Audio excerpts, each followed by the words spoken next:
Fala pessoal, bem-vindos a mais uma análise explicativa. Hoje a gente vai destrinchar um guia passo a passo que é a espinha dorsal de qualquer equipe técnica, o fluxo de atendimento obrigatório do suporte N1. É muito legal pensar que o N1 funciona exatamente como uma corrida de revezamento, sabe? Você recebe o bastão na forma de um chamado novo e precisa passar ele adiante, perfeitamente documentado, sem deixar o ritmo cair. Cada passo que você dá constrói o histórico que vai salvar a pátria na hora de resolver o incidente. Nossa jornada de hoje está dividida em 6 etapas bem diretas. Primeiro, o início do atendimento. Depois, investigação e base de conhecimento. Prazos e atualizações obrigatórias. Regras para escalonamento. Tratativa de usuário sem resposta. E, para fechar, encerramento e evidências técnicas. Vamos lá? Ponto 1. O início do atendimento. Essa primeira fase é crítica porque é literalmente onde o cronômetro começa a rodar e onde a gente dita o tom do suporte. Normalmente, o fluxo flui, que é uma beleza com a criação automática do ticket no Zendesk. Mas e se o sistema cair? Bom, a gente tem um plano B bem rigoroso. Se o Zendesk ficar indisponível, a equipe tem a obrigação de registrar a solicitação junto com absolutamente todas as evidências técnicas capturadas usando o formulário FOSIG 010. É para garantir que nenhum dado do usuário ou print de erro se perca no vácuo de uma falha do sistema. Pegou o chamado? O tiro de largada é aplicar a macro de saudação inicial ECV ou ITL. Isso aqui não é só para ser educado, tá? É uma padronização obrigatória que estabelece aquele contato profissional de cara e avisa formalmente que o tratamento do incidente já começou. E logo na largada, a gente precisa evitar falhas bobas de cadastro. Olha só como é prático. Se faltar dado, você vai copiar o CNPJ do usuário, colar lá no campo org do Zendesk e clicar no nome da ECV para confirmar. Se for por telefone, é só clicar em adicionar contato, escolher número de telefone e colocar o dado. São cliques super simples, mas que criam uma base sólida para toda investigação que vem a seguir. Ponto 2. Investigação e base de conhecimento. É agora que o analista N1 coloca o chapéu de detetive para classificar o chamado e entender o contexto. 3 dias, guarda esse número. Ele é vital. Você tem que consultar o menu de contexto do cliente no sistema e procurar por chamados reincidentes. Se o cara abrir um ticket com o mesmíssimo problema nos últimos 3 dias, você precisa acionar o líder na hora. É a nossa trava de segurança contra aquelas falhas sistêmicas chatas que ficam voltando. Agora imagina que a sua investigação mostra que o sistema do cliente está totalmente parado. Zero operação. Aí é cenário de urgência. Você tem que avisar o líder, claro, mas também precisa usar uma máscara de mensagem específica lá no grupo ECV do Teams. Isso soa o alarme para todo mundo de que a coisa está séria e precisa de atenção máxima. Em paralelo a tudo isso, tem uma regra de ouro. A consulta base de conhecimento é obrigatória, pessoal. Achou a solução documentada ali? Aplica imediatamente, atualiza o ticket e encerra. Simples assim. É o jeito mais rápido de evitar que a gente perca tempo escalando coisa que já está resolvida no manual.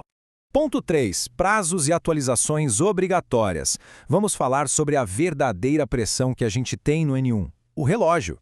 Essa linha do tempo é basicamente o seu guia de sobrevivência. No minuto 0, o ticket começa. Deu 15 minutos de investigação e ainda não resolveu?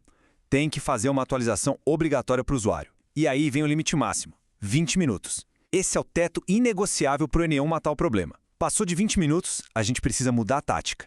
E sobre aquele marco dos 15 minutos, a gente tem a macro de andamento do atendimento. Enquanto você está ali quebrando a cabeça na investigação técnica, a cada 15 minutos você tem que usar essa macro para inserir tudo que já foi feito no ticket. Isso passa confiança para o cliente de que você não esqueceu dele e cria uma trilha de auditoria fantástica. Se alguém precisar revisar depois, tá tudo lá. Ponto 4. Regras para escalonamento. Vamos entender o que acontece quando você bate naquele teto dos 20 minutos e precisa passar o bastão para o líder ou para o N2. Então, bateu os 20 minutos sem solução? Não precisa hesitar. Aciona o líder. Mas lembra da nossa corrida de revezamento? Você tem que passar um bastão limpo. Isso significa aplicar a macro escalonamento líder e garantir que absolutamente todas as evidências técnicas estão bem claras e organizadas no ticket, para o seu líder bater o olho e já saber exatamente o que está acontecendo. Assim que o líder pega esse bastão, o cronômetro zera de novo, mas com um prazo bem curto. A liderança tem exatamente 10 minutos para analisar as suas evidências e tentar aplicar uma solução definitiva. Se a mágica não acontecer nesses 10 minutos com o líder, o chamado não pode ficar parado. Aí o peso pesado entra em cena. A gente passa o ticket para a equipe técnica N2 usando a macro escalonamento avançado. É assim que a gente formaliza a transferência, mantendo todo o rastreio no sistema. Ponto 5. Tratativa de usuário sem resposta. E quando o usuário simplesmente some no meio do chat para tomar um café infinito? Acontece muito, né? Mas tem protocolo para isso também. Se o cliente sumir, não vá fechando a janela direto. O processo exige 3 tentativas de contato, todas registradas no ticket. Funciona assim: você faz a primeira tentativa, espera no mínimo 10 minutos, faz a segunda, espera mais 10. A terceira tentativa, preste bem atenção, obrigatoriamente tem que ser em um horário distinto da primeira. Então, se você tentou 2 vezes de manhã, a terceira e última ligação ou mensagem tem que ser de tarde. Só depois dessa jornada toda é que a gente encerra por falta de retorno. Mas, como toda boa regra, tem uma exceção de ouro aqui. Se você já tem provas técnicas registradas de que a solicitação do usuário foi de fato atendida e o problema resolvido, você não precisa ficar caçando o cara o dia todo. Nesse cenário específico, a gente pode encerrar o ticket logo depois da segunda tentativa sem resposta. Ponto 6. Encerramento e evidências técnicas. Chegamos na reta final, a hora de mortalizar o atendimento. E para o pessoal do N2 que atua lá no final da linha, a missão vai além de só fechar o ticket. Vocês precisam aplicar a solução, registrar todo o histórico detalhado e o principal, se for um erro inédito, é crucial criar um documento novo na base de conhecimento.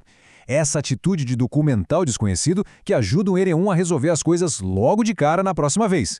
E para selar com perfeição toda essa operação bem documentada, a gente aplica a última macro, encerramento suporte.